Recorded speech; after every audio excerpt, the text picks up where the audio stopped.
哇！呢個湯啊，好多明星啊，一個星期都煲一次嚟飲喎。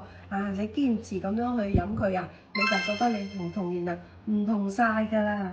呢個咧就係蘇里南卡嘅膠，乜嘢膠都可以嗱。芬姐今日將佢咁樣去煲啊，不膠原仲要重數喎。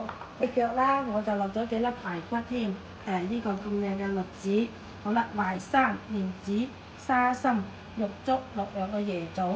哇！咁樣呢啲咧又清又潤，又有湯飲，啲花膠又好入口喎。好啦，而家入去煲。水滾啦，我哋落咗沙參啦、蓮子啦、玉竹啦，咁樣潤佢。跟住咧落埋啲淮山，落3塊薑片，2塊椰棗，煮放埋落去煲。飛咗水嘅雞腳落幾個雞腳，哇！咁樣嗰啲膠膠咁，排骨咧齊先啦，倒埋啲咁靚嘅花膠落去啦，先煲佢15分鐘嘅猛火先，全程1個鐘就搞掂啦。跟住依家落啲鹽落去就可以飲咯喎，飲咗之後哇個嘴巴都有啲黐黐地啊，你就知道個效果啦。當童年人都已經巢晒皮嘅時候，你仲係散發住嗰個光彩喎，咁你咪比人哋成功好多咯。